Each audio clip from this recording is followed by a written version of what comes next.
everyone, welcome to my channel and welcome to this week's episode of Uncloaked. This week we are going to talk about ways to raise energy during ritual and during spell work. Glennie, be nice. I just recently adopted a second cat and we're slowly becoming friends. Very slowly.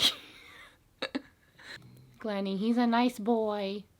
Anyway, I think this is an important topic to discuss because, like I discussed with Kat in the comments on my most recent Beltane vlog, a lot of people think that visualization is the only way to raise energy during ritual or spell work.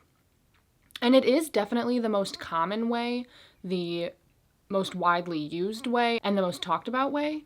But there are a lot of different ways to raise energy, and everyone's magical and spiritual practice is different. So different things work for everyone. Visitor? So let's get into all the different ways to raise energy during spell work.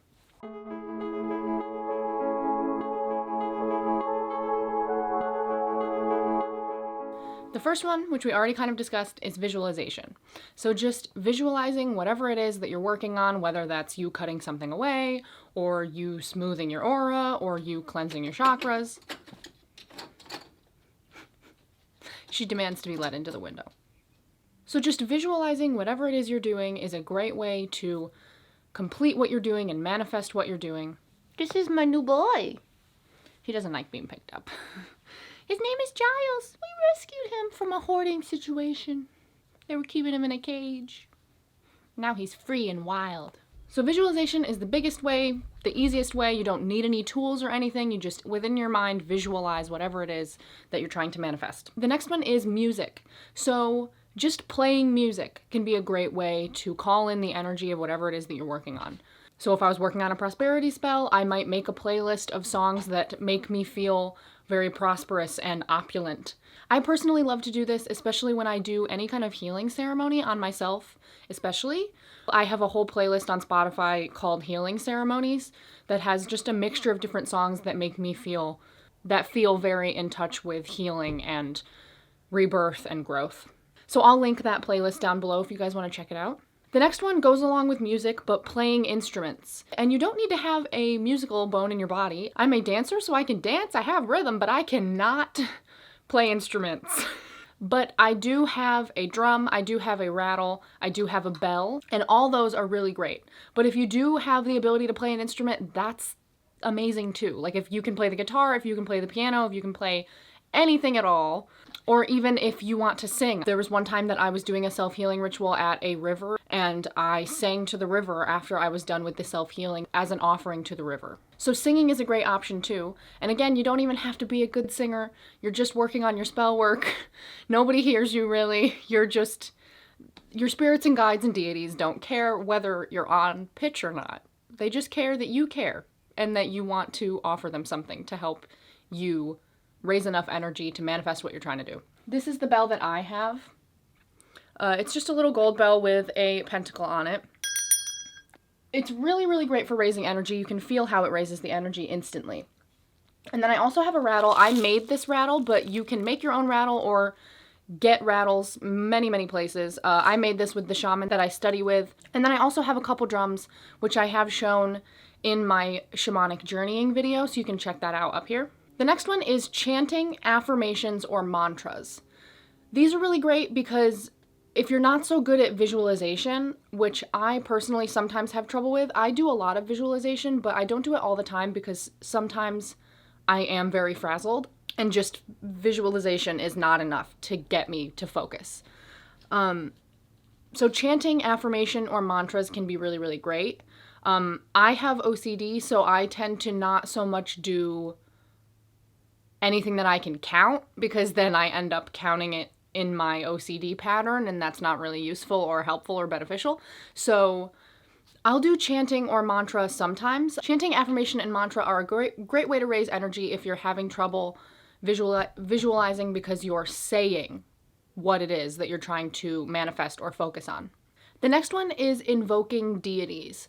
So using deities, whether they're gods or goddesses, is super beneficial during your spell work and your ritual because forming a relationship with these deities allows you to do so much more work with them and allows you to see the signs that they send you so much more clearly and all those things that come along with having a strong relationship and a strong bond with a deity. So invoking them during ritual, like for example, when I adopted my new cat Giles, I wanted him and the cat that I already have, Glenn, to get along. So I did a spell for their happy friendship, happy union, and part of the spell was calling on Bastet. Bastet is one of my main deities. She's the first goddess that I ever worked with, and I've worked with her ever since. I don't really think she'll ever fall away from me. She is really, really important to me, and she has stuck with me all these years. So if you have any deities that you work with that you have a strong relationship with, definitely utilize that relationship in spell work and ritual. On the opposite side of that is calling on your spirits and your guides. This is more of the shamanic route. If you have a relationship with your power animal or any of your spirits or your guides or your guardians, I know a lot of people work with angels and guardian spirits. If you work with any of those types of spirits, call on them to be present during your spell work and your ritual work. They're there to help you. They want to help you. They will jump at the chance to be present for you. So that is a great way to raise energy while you're working on whatever it is that you're working on. The next one is prayer. Prayer is a little bit different because you might not necessarily do it during spell work or during your ritual, but you'll do it day to day. And over time, those prayers accumulate and that energy and that power builds up and builds up until it's strong enough to help you manifest whatever it is that you're praying for. So prayer is kind of similar to affirmation in that you're speaking into the universe what you hope and what you dream. And prayer is also just a really great way to keep your spirituality with you every single day, in every single moment, whether you're currently doing a spell or not. The next one is cast a circle. Casting a circle is, if you don't know, where you call on all four elements and all four directions to be present during your spell work, and you cast an energetic circle within the space around you that you're doing this spell or ritual in. And the circle can include other people, the circle can be really big, or the circle can be really small. But casting a circle kind of opens a magical portal. It's almost like you have really like raised your hand and you're like, hey, universe, I'm doing something. So casting a circle really helps you to get enough energy going to give your spell or ritual a lot of oomph. So if you haven't tried casting a circle at the beginning of your spells and rituals, give it a try, because your spells and rituals might feel really different if you have a circle cast around you. But I know a lot of people never cast a circle. I personally sometimes do it and sometimes don't. So it's not a necessity, but it is a great option. The next one is clear quartz. Put some clear quartz on your altar. Put it around your space. It's really good for just keeping the energy clear, but it's also really good for directing energy. Clear quartz is perfect for enhancing things. I personally have all these little quartz points on my altar, and the shape is important of the crystal that you're using. Something that's more of a sphere, this is an amethyst sphere, something that's more of a sphere is going to send energy in all different directions.